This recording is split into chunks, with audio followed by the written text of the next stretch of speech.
معزز ناظرین السلام علیکم۔ سلطان محمد فاتح کے بولم 38 کے پارٹ 1 میں خوش آمدید۔ ایپیسوڈ کے شروع میں ہم دیکھتے ہیں شہنشاہ کے تخت پر بیٹھا ہوا ایک شخص ہاتھ مار رہا ہوتا ہے، ساتھ ہی ہمیں ترک لشکر قسطنطنیہ کی جانب رواں دواں دکھائی دیتا ہے۔ آب و تاب کے ساتھ گولے قسطنطنیہ کی دیواروں پر برس رہے ہوتے ہیں، جس کی وجہ سے دیواروں کے پیچھے موجود بزنطینی لشکر شدید نقصان اٹھا رہا ہوتا ہے۔ شاہی توپ سے نکلنے والا ایک گولہ قسطنطنیہ کی دیوار کو پاش پاش کر دیتا ہے۔ شدید حملے کے بعد قسطنطنیہ پر ویرانی چھائی ہوتی ہے، ہر طرف لاشیں ہی لاشیں بکھری پڑی ہوتی ہیں۔ مینار کے اوپر سے سلیب کا نشان اکھاڑ کر وہاں ہلال لگا دیا جاتا ہے۔ ہر طرف سے یا فتح کے نعرے سنائی دیتے ہیں۔ نیند کے عالم میں شہنشاہ محمد پکار رہا ہوتا ہے، پھر ایک زوردار دھماکے کی آواز سن کر ہڑبڑاہٹ میں اٹھ جاتا ہے اور کہتا ہے یہ شور کیا ہے؟ وہ زور زور سے محافظوں کو آوازیں دیتا ہے مگر کوئی نہیں آتا۔ شور کی آواز سن کر وہ کانوں پہ ہاتھ رکھ کے آگے بڑھتا ہے اور کہتا ہے محافظوں تم کہاں ہو؟ آگے بڑھتے ہوئے اسے زمین پہ پڑا ہوا خون دکھائی دیتا ہے، جسے دیکھ کر وہ پلیتانو، نوتاروس اور فرانسسکو کو آوازیں دیتا ہے اور کہتا ہے تم کہاں ہو؟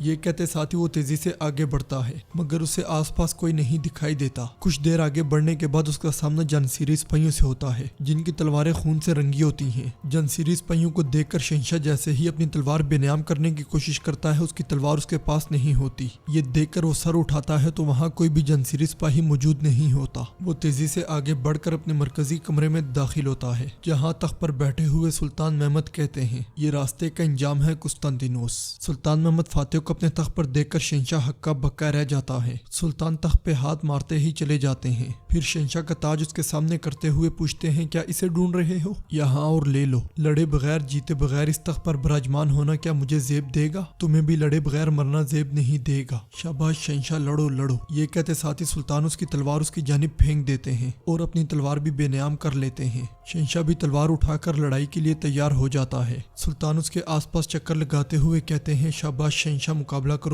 کرو۔ سلطان کی بات سنتے ساتھ ہی قسطنطینوس ان پہ حملہ آور ہو جاتا ہے۔ وہ دونوں ایک دوسرے پر تاپڑ توڑ حملے کرتے ہی چلے جاتے ہیں۔ سلطان اس کے منہ پر ایک زوردار مکر سیدھ کرتے ہوئے کہتے ہیں میں تمہیں عزت دار طریقے سے مرنے کا موقع دے رہا ہوں۔ شہنشاہ کہتا ہے اچھا تو اگر میں تمہیں مار ڈالتا ہوں تو کیا ہوگا محمد؟ جواباً سلطان بازو پھیلاتے ہوئے کہتے ہیں پھر تم آزاد ہو شہنشاہ۔ یہ سنتے ساتھ ہی شہنشاہ ایک مرتبہ پھر سلطان پہ حملہ آور ہو جاتا ہے اور کہتا ہے محمد آج تم مرو گے۔ سلطان پہ در پہ حملے کرتے ہوئے اسے پیچھے دھکیل دیتے ہیں مگر شہنشاہ ایک مرتبہ پھر سلطان پہ حملہ آور ہو جاتا ہے۔ سلطان پھرتی کا مظاہرہ کرتے ہوئے اس کی تلوار نیچے گرا کر اسے زمین پہ پٹخ دیتے ہیں۔ سلطان کو اپنے سر پر کھڑا دیکھ کر شہنشاہ کہتا ہے مجھے مت مارو۔ سلطان کہتے ہیں میں نے تمہیں بتایا تھا قسطنطینوس، شہر حوالے کر دو تاکہ کسی کو نقصان نہ پہنچے، لیکن تم نے میری بات نہیں سنی۔ شہنشاہ کہتا ہے میں کیسے جان سکتا تھا کہ ایسا ہوگا؟ سلطان کہتے ہیں تم ہار گئے قسطنطینوس، تم ہار گئے۔ یہ کہتے ساتھ ہی وہ تلوار اس کے جسم سے آر پار کر دیتے ہیں،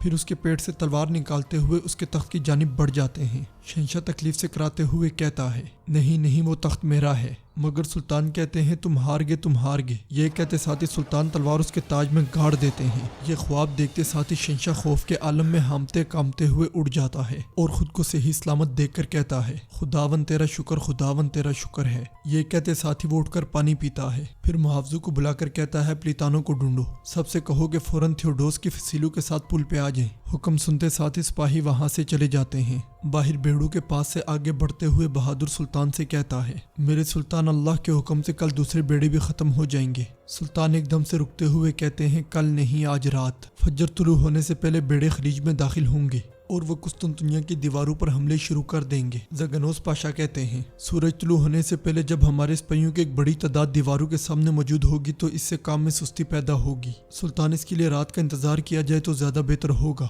جواباً سلطان کہتے ہیں ویلکات اربا اور سولک کو میرا حکم پہنچاؤ، وہ فوراً آ جائیں۔ فتح تیزی سے کام کرنے والوں کے جھنڈے کے آس پاس منڈلاتی ہے۔ جہاں تک دیر کرنے والوں کی بات ہے وہ تاریخ کے اوراق میں غائب ہو جاتے ہیں۔ ہم اگر دیر کرتے ہیں تو صرف وقت ہی نہیں بلکہ ہم قسطنطنیہ کو بھی کھو دیں گے لالا۔ یہ کہتے ساتھ ہی سلطان اپنے محافظوں کے ساتھ آگے بڑھ جاتے ہیں۔ دیواروں کے سامنے موجود اسحاق مسلسل قسطنطنیہ پر گولہ باری کروا رہا ہوتا ہے، جس کی وجہ سے قسطنطنیہ کی دیواروں کے پیچھے موجود بزنطینی لشکر شدید نقصان اٹھا رہا ہوتا ہے۔ یہ منظر دیکھ کر فرانسسکو چلاتے ہوئے کہتا ہے